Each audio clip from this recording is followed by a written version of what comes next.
12th session of a storytelling session on Digital India. And today we have Mr. Aman Sharma. He is the Director, Government E-Marketplace from DGS&D, Department of Commerce. Government E-Marketplace is one of the transformational approach of Government of India to transform the entire public procurement across the country, across the state government, union territories, central government, ministries, central and state PSUs. Sir, it is really great to have you here. मैं आपसे ये जानना चाहूँगा कि ये जो entire vision है, पहले गवर्नमेंट में प्रोक्योरमेंट होते थे तो आरएफपी फ्लोट होता था, then there was the technical evaluation, financial evaluation, फिर हम रेट कॉन्ट्रैक्ट पे आए, फिर 2006 में हमने ई प्रोक्योरमेंट एक मिशन मोड प्रोजेक्ट शुरू किया. अब गवर्नमेंट ई मार्केट प्लेस जो कि 9 अगस्त 2016 को लॉन्च हुआ है, आप एक ट्रांसफॉर्मेशन के बारे में बताइए कि इसका क्या फ़ायदा है, कौन इसके मेन स्टेक होल्डर्स हैं और इसका फ्यूचर स्कोप क्या है. थैंक यू अकीलुर जी. मैं आपको सबसे पहले तो ये बताना चाहूँगा कि ये जो गवर्नमेंट ई मार्केट प्लेस का जो कॉन्सेप्ट है, ये इसका उदय जनवरी 2016 की बात है. उसमें माननीय प्रधानमंत्री जी ने एक 8 ग्रुप ऑफ सेक्रेटरीज़ का गठन किया था और उन सभी ग्रुप ऑफ सेक्रेटरीज़ को अलग अलग विषयों पे सरकार को रिकमेंडेशन देने के लिए कहा गया. तो उसमें 2 ग्रुप ऑफ सेक्रेटरीज़, एक गुड गवर्नेंस पे और एक बजट के ऊपर, उन दोनों ग्रुप्स ने ये रिकमेंडेशन दिया कि DGS&D जो कॉमर्स डिपार्टमेंट का एक हिस्सा है, उसको ट्रांसफॉर्म करने की आवश्यकता है और एक गवर्नमेंट ई मार्केट प्लेस जो कि पूरी तरह से इलेक्ट्रॉनिक और IT ड्रिवन हो, उसको सेटअप करने की ज़रूरत है ताकि जो पब्लिक प्रोक्योरमेंट है उसको सुधारा जा सके और जो IT और टेक्नोलॉजी के क्षेत्र में इस देश में इतना ज़्यादा एडवांसमेंट और प्रोग्रेस हुआ है, तो उसका फ़ायदा भी पब्लिक प्रोक्योरमेंट के एरिया में मिलना चाहिए. क्योंकि आप देखिए, पब्लिक प्रोक्योरमेंट किसी भी सरकार का एक बहुत ही अहम एक एक्टिविटी होता है और इस बात से आप इसका इम्पोर्टेंस का अंदाज़ा लगा सकते हैं कि सरकार एक साल में लगभग 2 लाख करोड़ रुपए की प्रोक्योरमेंट करती है. तो ये एक बहुत बड़ा एक अमाउंट है और ये 2 लाख करोड़ रुपए जो हैं, इसमें अगर आप 10% की भी अगर बचत आप करते हैं तो आप समझिए कि लगभग 20,000 करोड़ रुपए की बचत सरकार की हो सकती है. और ये देखा गया है कि दुनिया भर में पब्लिक प्रोक्योरमेंट के ऊपर सारी सरकारें जो हैं वो बड़ी सचेत हैं और उन्होंने इसको बड़े साल पहले से ही स्ट्रीमलाइन और ऑनलाइन कर दिया. आप किसी भी कंट्री देख लीजिए, खैर OECD कंट्रीज़ में, आप डेवलप्ड कंट्रीज़ हैं उनका देखेंगे आप कि अमेरिका में, आप UK देख लीजिए, आप सिंगापुर देख लीजिए, आप साउथ कोरिया देख लीजिए और इवन छोटी छोटी कंट्रीज जैसे चिली है, साउथ अमेरिका में. चिली बहुत ही छोटी सी कंट्री है, आई थिंक उसकी पॉपुलेशन दिल्ली के बराबर ही होगी.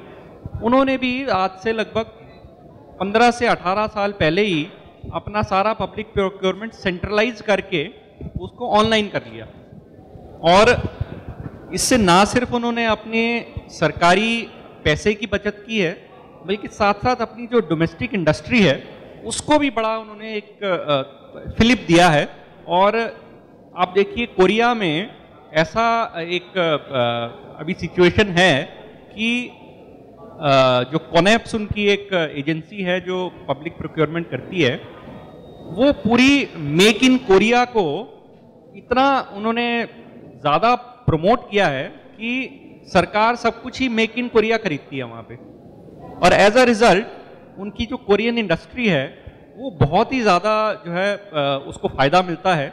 और हम देखते हैं कि कोरिया एक बहुत बड़ा एक डेवलप्ड कंट्री है जो कि दुनिया भर में एक्सपोर्ट करता है. हम लोग बहुत सारे कोरियन प्रोडक्ट खरीदते हैं. तो within Korea government procurement has really made a difference to make in Korea. तो हमारे माननीय प्रधानमंत्री जी की जो एक स्कीम है कि मेक इन इंडिया हम करें, तो ये मेक इन इंडिया को भी अगर हम पब्लिक प्रोक्योरमेंट को स्ट्रीमलाइन करते हैं इस देश में, तो even make in India will be really supported and I am sure कि ये मेक इन इंडिया वाकई जो है बहुत आगे तक जाएगा और हमारे देश को इसमें बड़ा फायदा मिलेगा।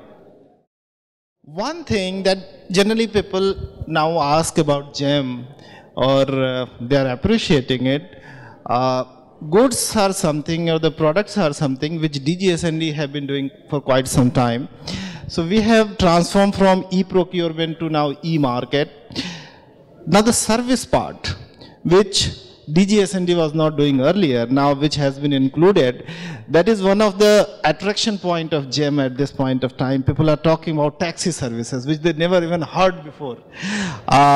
And many more services which DGSND is planning to come to this portal. So would you like to tell our viewers about the services part and how they would be really kind of making the life easier for government officers and the government departments? जो service वाला जो module है government e market place का, वो develop करने में अकील जी का major योगदान रहा है। तो हम बड़े आभारी हैं अकील जी का कि इन्होंने इतना अच्छा मॉड्यूल तैयार करके दिया जो बड़ा यूज़र फ्रेंडली है और उसका लाभ सरकारी महकमों को ऑलरेडी मिलना शुरू हो गया है। अब रही बात सर्विसेज की, तो DGSND अभी तक केवल गुड्स की प्रोक्योरमेंट में पार्टिसिपेट करता रहा है रेट कॉन्ट्रैक्ट के माध्यम से।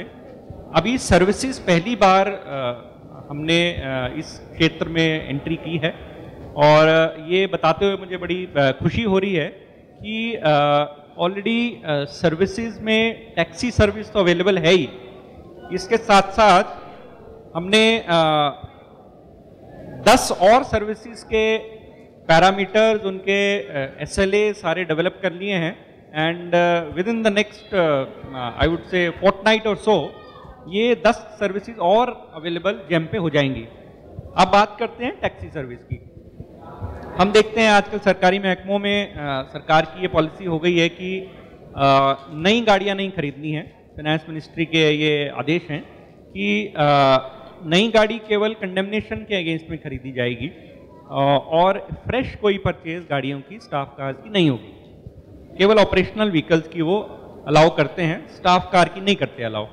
और हम देखते हैं कि सरकार का काम देखिए बढ़ रहा है दिन प्रतिदिन और गाड़ियां भी आवश्यक होती हैं एक जगह से दूसरी जगह जाने के लिए विद इन दिल्ली ऑल्सो, तो that is a basic requirement. तो हर कोई टैक्सी हायर करता है, तो जनरली महीने भर के लिए या साल भर के लिए एंगेज कर ली जाती हैं टैक्सीज, तो वो टेंडर के थ्रू करते हैं। अब मैं देखता हूँ बहुत सारे महकमों में बार बार वो टेंडर किए जाते हैं लेकिन कोई रिस्पॉन्स ही नहीं आता, और रिस्पॉन्स भी आता है तो वही 5-7 जो उस महकमे से जुड़े हुए सप्लायर हैं वही टेंडर भरते हैं। तो उसमें बहुत सारा तो जो है रीजंस ऐसे भी हैं जो बताए नहीं जा सकते। But the whole point is that hiring of taxis becomes a very difficult task for all these departments. तो GEM में टैक्सी सर्विस शुरू की गई है, इसमें कई सारे वेंडर ऑलरेडी रजिस्टर्ड हैं। तो आप एक दिन के लिए टैक्सी भी ले सकते हो, महीने भर के लिए भी ले सकते हो, साल भर के लिए भी ले सकते हो। और एक नई चीज शुरू करी है, लीज पे भी गाड़ी ले सकते हो आप। लीज पे आप 4 साल, 3 साल, 5 साल के लिए ले लीजिए, गाड़ी आपको ब्रांड न्यू जो है गाड़ी दे दी जाएगी, उस पर अपना ड्राइवर रखिए, उसको चलाइए, गाड़ी की मेंटेनेंस कंपनी करेगी जो उसको लीज पे दे रहा है, और 2-3-4 साल के बाद जब भी लीज खत्म हो तो गाड़ी वापस कर दीजिए। तो बेसिकली गवर्नमेंट जो है वो कैपेक्स मॉडल से ओपेक्स मॉडल की तरफ अब जा रही है। बहरहाल ऑलरेडी ओला और उबर के साथ हमारा टाई अप हो गया है, एक ऐप भी अवेलेबल है, गूगल प्ले स्टोर पे ऐप भी GEM यात्रा के नाम से अवेलेबल है।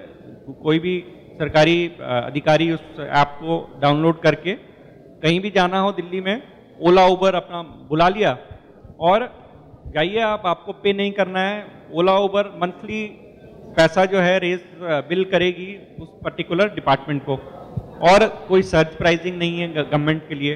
तो तो ये बड़ी एक एडवांटेजियस सिचुएशन है। दूसरी है कि आप महीने भर के लिए हायर कर लीजिए, आप डायरेक्ट परचेज पे चले जाइए, आप इस पे बिड कर लीजिए, आरए कर लीजिए, बहुत बढ़िया रेट आपको मिलेंगे। जो सरकारी महकमे 45,000 महीना में गाड़ी हायर कर रहे थे, उनको आज 28,000 रुपये में मिल रही है। इतना ज़्यादा फर्क है, और नई गाड़ियाँ मिल रही हैं।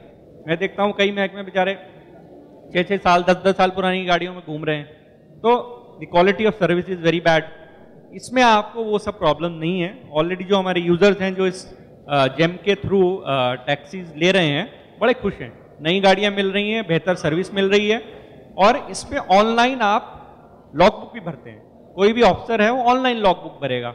उसको लगता है आज ड्राइवर यूनिफॉर्म पहन के नहीं आया है, आज ड्राइवर जो है टाइम पे नहीं आया है, तो तुरंत उस पर जो है वो SLA में उसका डिडक्शन कर सकता है। फाइनली मंथली बिल जब जेम जनरेट करेगा तो उतना पैसा उस सर्विस प्रोवाइडर का कट जाएगा।